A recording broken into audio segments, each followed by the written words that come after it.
नमस्कार दोस्तों, आपका स्वागत है आप ही के चैनल रियल लॉ विद अनुज में। आज हम बात करेंगे कुछ इंपॉर्टेंट सुप्रीम कोर्ट जजमेंट्स के बारे में जो मैट्रिमोनियल ऑफेंस में अरेस्ट के गाइडलाइंस को लेकर दिए गए हैं। अगर आपको यह समझना है कि इंडियन जुडिशरी किस तरीके से अपने सिटीजन्स के फंडामेंटल राइट्स को प्रोटेक्ट करता है, स्पेशली सेंसिटिव मैट्रिमोनियल डिस्प्यूट्स में, तो आप बिल्कुल सही जगह पर हैं। चलिए इन जजमेंट्स को स्टेप बाय स्टेप करके समझने की कोशिश करते हैं। सबसे पहले बात करते हैं Joginder Kumar versus state of Uttar Pradesh की। यह केस 1994 में डिलीवर किया गया। इस जजमेंट में सुप्रीम कोर्ट ने अरेस्ट और डिटेंशन के दौरान इंडिविजुअल राइट्स को एम्फेसाइज किया। कोर्ट ने कहा कि अरेस्ट आर्बिट्ररी नहीं होना चाहिए और अरेस्टेड पर्सन को उनके राइट्स के बारे में बताना भी जरूरी है, जैसे कि राइट टू इन्फॉर्म। अरेस्ट होने पर एक रिलेटिव या फ्रेंड को इन्फॉर्म करना मैंडेटरी होगा। पुलिस ऑब्लिगेशन में सुप्रीम कोर्ट ने कहा कि ऑफिसर जिस किसी व्यक्ति को अरेस्ट करता है उसको अरेस्टेड व्यक्ति को अपने इस राइट के विषय में बताना होगा। पुलिस डायरी एंट्री पर सुप्रीम कोर्ट ने कहा कि अरेस्टेड व्यक्ति की जो पुलिस डायरी के अंदर है वो एक एंट्री करी जाएगी, जिसको डीडी एंट्री भी बोलते हैं। ये safeguard directly article 21 and article 22 of the constitution से आते हैं, जो पर्सनल लिबर्टी और आर्बिट्ररी अरेस्ट को प्रोटेक्शन देते हैं।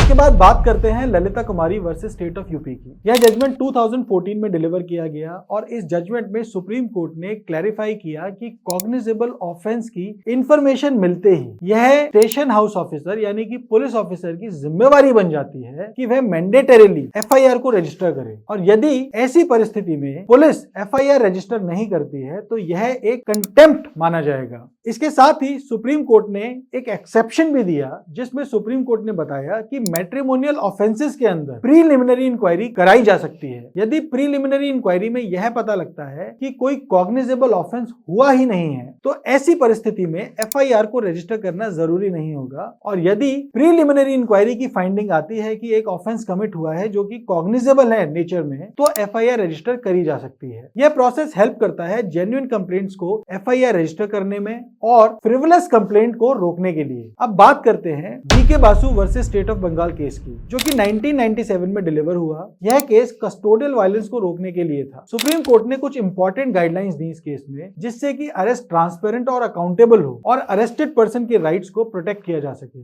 डीके बासु की गाइडलाइंस कुछ इस प्रकार है। आइडेंटिफिकेशन ऑफ पुलिस पर्सनल, यानी कि ऑफिसर को अपना एक नेम बैज टैग पहनना पड़ेगा जिसमें उसका नाम क्लियरली डिस्प्लेड हो। Second, memo of arrest. Arrest करते समय अरेस्टेड पर्सन का एक मेमो बनाया जाएगा जिसमें अरेस्ट से रिलेटेड सारी डिटेल्स दी जाएंगी, जैसे कि name of arrested person, time of arrest, place of arrest. Number 3, right to inform. Arrested person को अपने रिलेटिव को इन्फॉर्म करने का भी राइट है। नंबर 4, मेडिकल एग्जामिनेशन, यानी कि 48 घंटों के अंदर अरेस्टेड पर्सन का मेडिकल एग्जामिनेशन कराना भी मैंडेटरी है। Number 5, access to legal counsel, यानी कि जो व्यक्ति अरेस्ट हुआ है वह अपने लॉयर से या एडवोकेट से बात कर सकता है। इन गाइडलाइन से कस्टोडियल टॉर्चर और आर्बिट्ररी अरेस्ट से बचने की कोशिश की गई। और जैसा कि ऑलमोस्ट हम सभी जानते हैं कि मैट्रिमोनियल लॉस को काफी मिसयूज किया जाता है, और ऐसे ही मिसयूज को रोकने के लिए सुप्रीम कोर्ट ने 2014 में एक जजमेंट डिलीवर किया जिसका टाइटल है Arnesh Kumar versus state of Bihar. इस जजमेंट में सुप्रीम कोर्ट ने कुछ सेफगार्ड्स गाइडलाइंस बनाए जो कि अरेस्ट से रिलेटेड थे।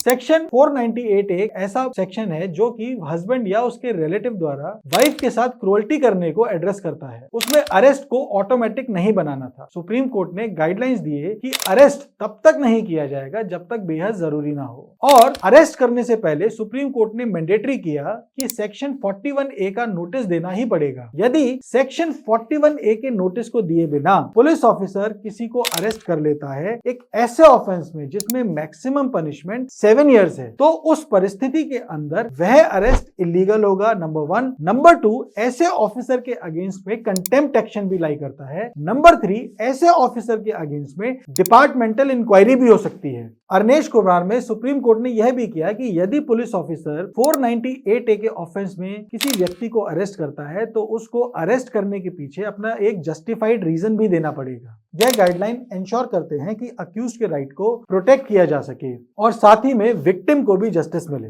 इसके बाद बात करते हैं नेक्स्ट केस की, जो कि है Rajesh Sharma versus state of UP. इस केस में सुप्रीम कोर्ट ने मैट्रिमोनियल केसेस के इन्वेस्टिगेशन और ट्रायल को स्ट्रीमलाइन करने के लिए गाइडलाइंस दी। कोर्ट ने कहा कि सेक्शन 498A के केसेस में फेयरनेस और ट्रांसपेरेंसी होनी चाहिए ताकि मिसयूज को रोका जा सके और जो फर्जी केसेस हैं, फ्रिवलेस केसेस हैं, उनसे बचा जा सके। सुप्रीम कोर्ट ने कहा कि स्पेशली ट्रेन्ड ऑफिसर्स को इन्वेस्टिगेशन सौंपनी चाहिए और बेल एप्लीकेशन को जल्दी डिसाइड करना चाहिए और इंडिविजुअल सर्कमस्टेंसेस को ध्यान में रखना भी बहुत जरूरी है बेल एप्लीकेशन को डिसाइड करते समय। ये डायरेक्टिव्स इंश्योर करते हैं कि मैट्रिमोनियल डिस्प्यूट्स में जस्टिस का प्रोसेस फेयर हो और हर किसी के राइट्स को ध्यान में रखा जा सके। राजेश शर्मा के बाद आया सोशल एक्शन फोरम फॉर मानव अधिकार। इस केस में सुप्रीम कोर्ट ने राजेश शर्मा के गाइडलाइंस को और रिफाइन किया और कुछ गाइडलाइंस को ओवररूल भी किया। कोर्ट ने क्लियर किया कि इन्वेस्टिगेटिंग ऑफिसर को केयरफुल रहना होगा और स्टैब्लिश्ड गाइडलाइंस को फॉलो करना होगा। सुप्रीम कोर्ट ने इस केस में यह भी कहा कि जितने भी मैट्रिमोनियल केसेस अलग अलग चल रहे हैं वह प्रीफरेबली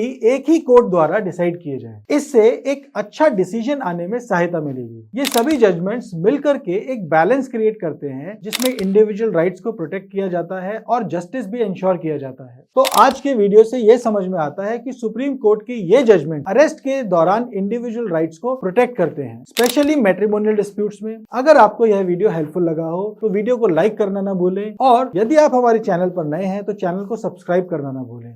धन्यवाद।